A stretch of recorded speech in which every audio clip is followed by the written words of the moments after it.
Assalamualaikum warahmatullahi wabarakatuh. Apa kabar anak hebat Indonesia dan guru kreatif? Kali ini saya akan menyampaikan sumatif tengah semester genap kurikulum merdeka mata pelajaran Bahasa Indonesia kelas 4. Mari kita lihat soalnya. Iya, baik. Saya perbesar terlebih dahulu agar tampak lebih jelas. Ya, perhatikan cerita berikut. Untuk menjawab soal nomor 1 sampai nomor 3, kita perhatikan ya soal dan ceritanya. Judulnya bertukar barang. Hewan-hewan di hutan Kintamani saling bertukar barang atau barter di pasar. Mereka menukarkan barang yang mereka punya dengan barang yang diinginkan. Bebek ingin menukarkan sawinya dengan wortel. Kijang memiliki wortel yang banyak, namun dia ingin memakan sawi.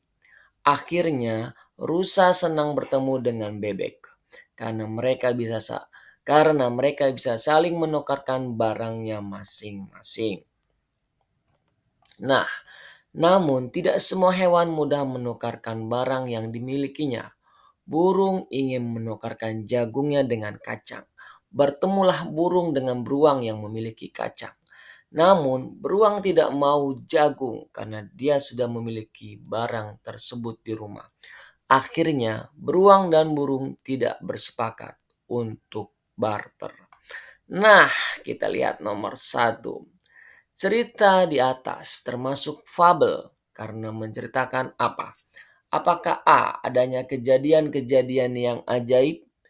B. Berbagai kegiatan penghuni hutan di pasar?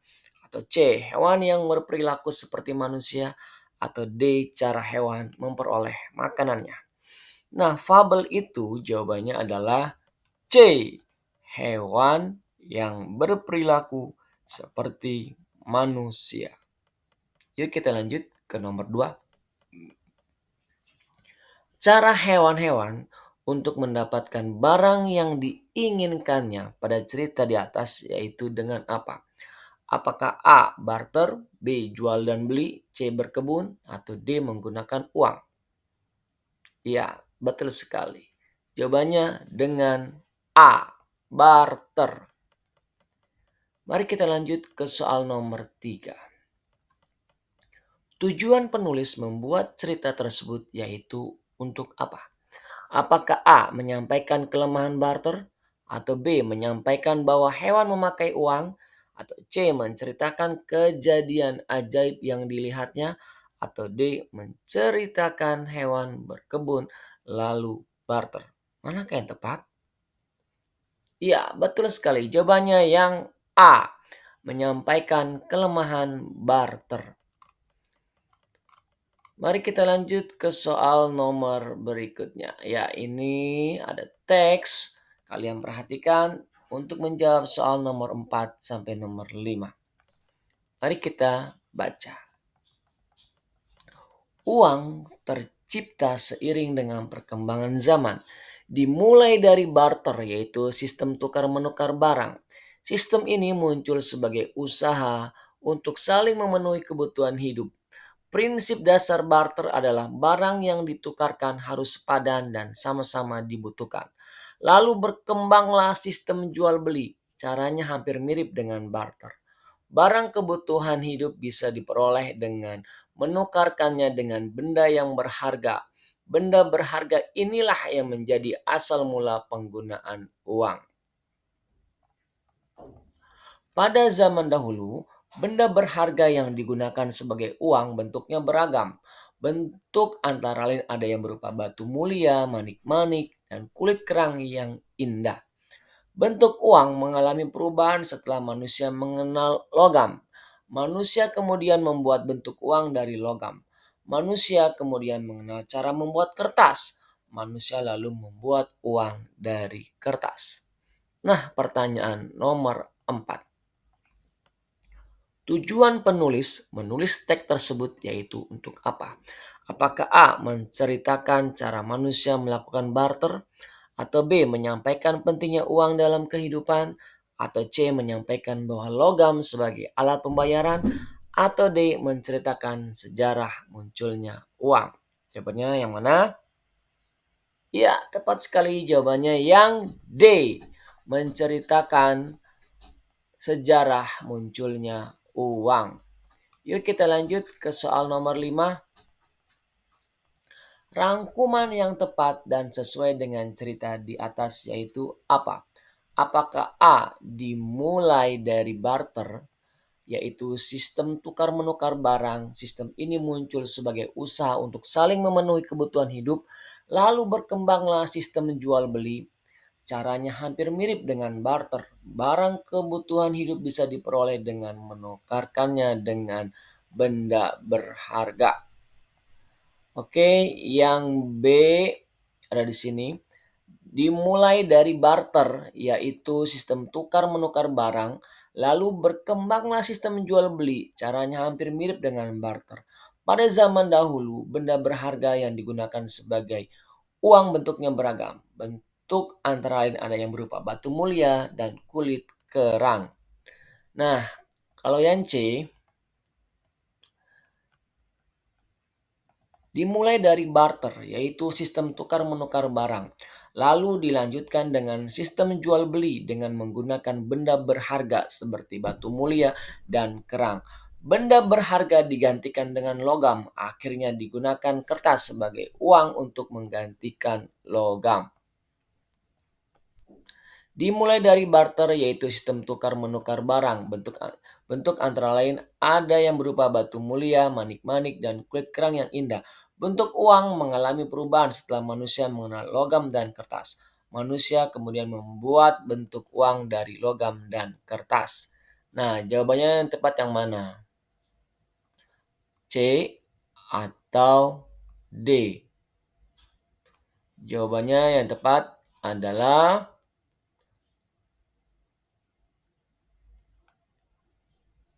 yang tepat adalah yang C ya. Karena ini akhirnya digunakan kertas dengan ya, jawabannya yang C. Oke, kita lanjut nomor 6. Perhatikan infografik berikut. Diraba, hasil cetak yang terasa kasar apabila diraba. Nah, ini ada terasa kasarnya.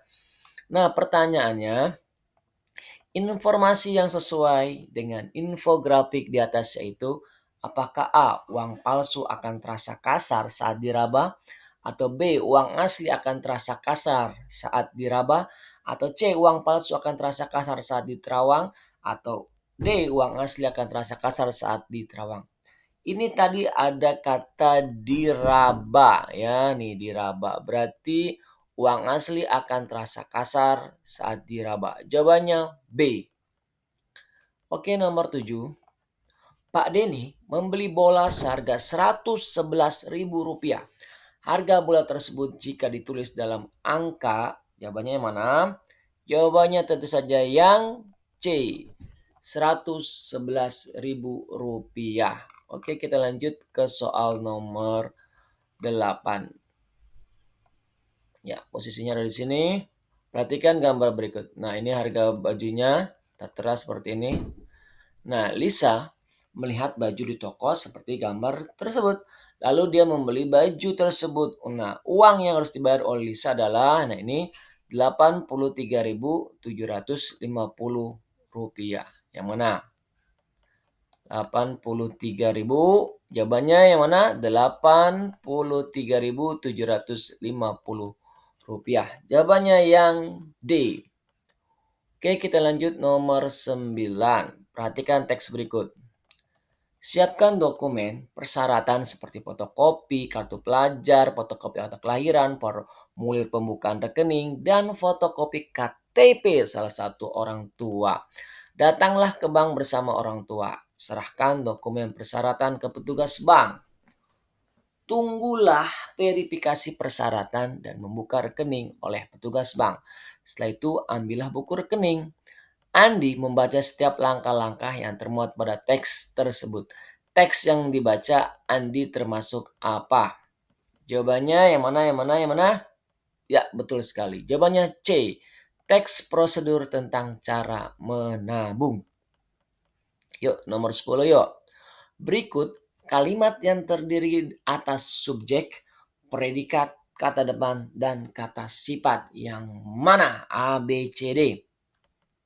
Ya, subjek itu orang, predikat itu kata kerjanya, kata depan tentu saja, dan kata sifat. Mana yang tepat? Iya, betul. Jawabannya C, Denita.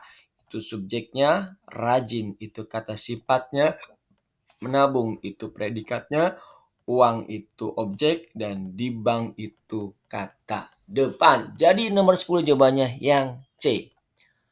Yuk lanjut yuk. Kita ke nomor 11.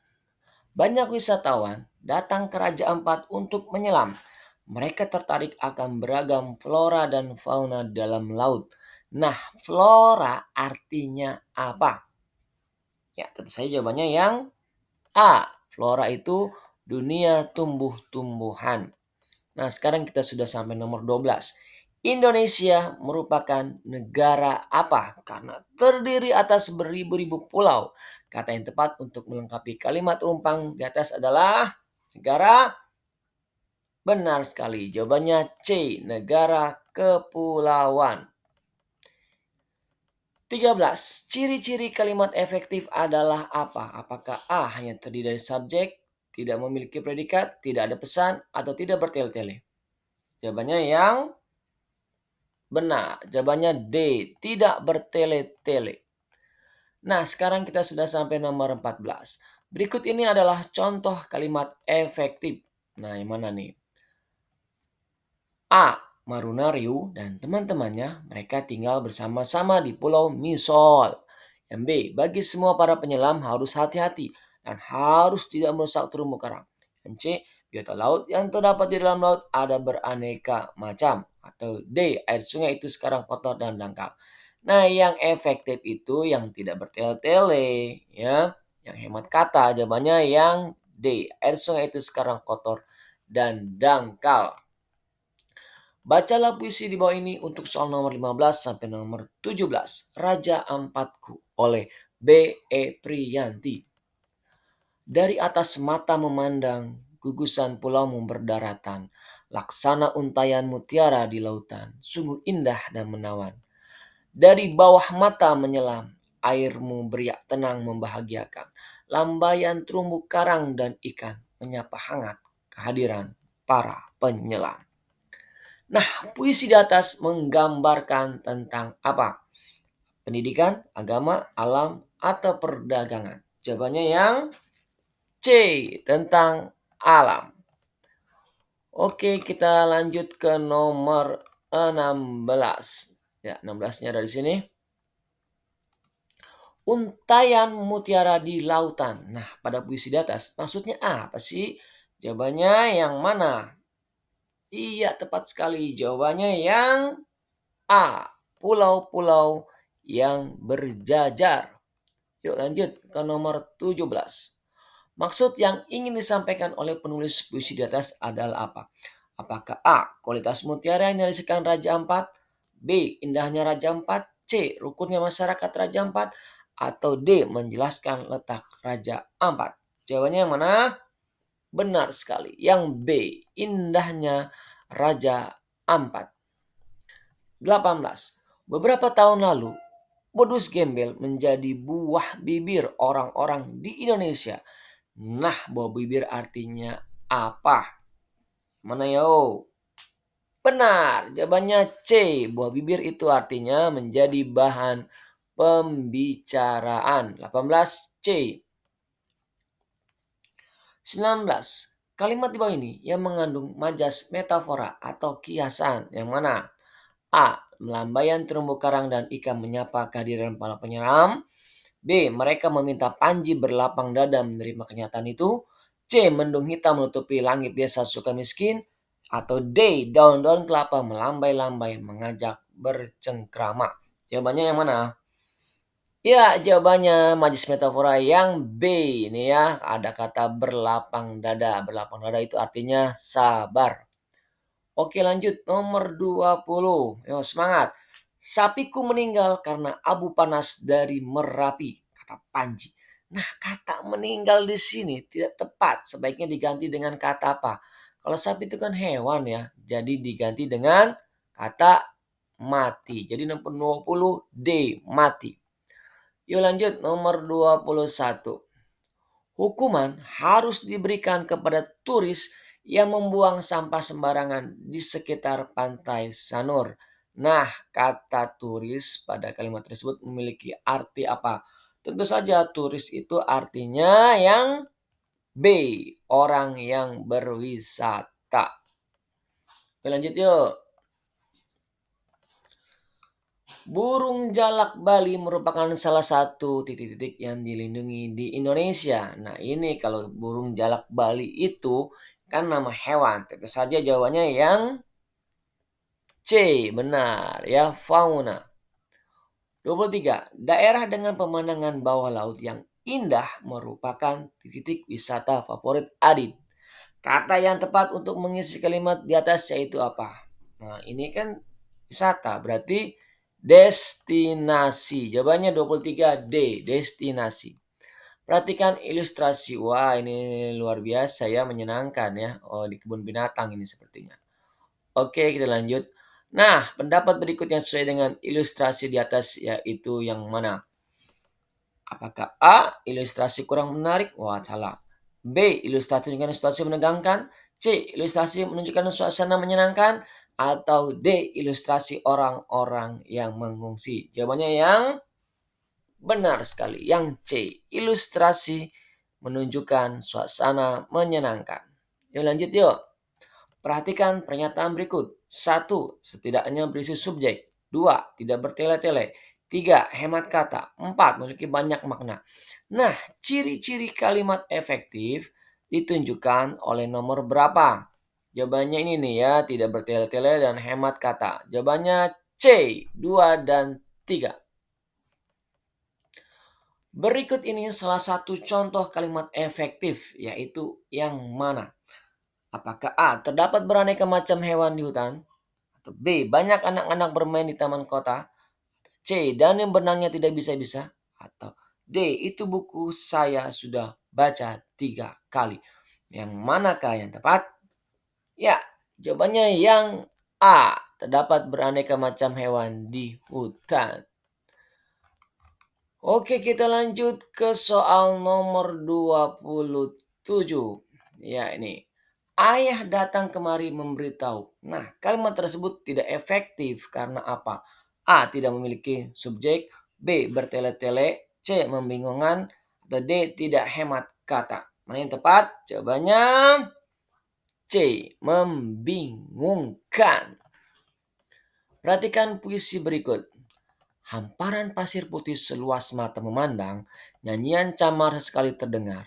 Suara hempasan air yang menggelora, sungguh suasana yang kurindukan. Banyak insan yang berdatangan, ada yang mengajak buah hati, ada yang mengajak kerabat. Menikmati waktu hingga surya memudar. Nah, puisi tersebut menggambarkan suasana di mana? Ya, tentu saja jawabannya di pantai yang A. Yuk, larik yang bermajas metafora pada puisi tersebut yaitu yang mana? Apakah A, sungguh suasana yang kurindukan? Atau B, banyak insan yang berdatangan? C, nyanyian camar sekali terdengar? Atau ada yang mengajak buah hati? Nah, buah hati lah, majas metafora 29 yang D, buah hati. Buah hati itu maksudnya mengajak anak. Nah, nomor terakhir, setiap hari ayah bekerja keras untuk menafkahi keluarga. Nah, kata yang tepat untuk kalimat tersebut agar bermajas metafora yaitu apa? Bekerja keras itu artinya membanting tulang. Ya, nomor 30 B. Demikian soal sumatif tengah semester Bahasa Indonesia kelas 4 semester 2. Semoga bermanfaat dan sampai jumpa lagi pada video berikutnya. Assalamualaikum warahmatullahi wabarakatuh.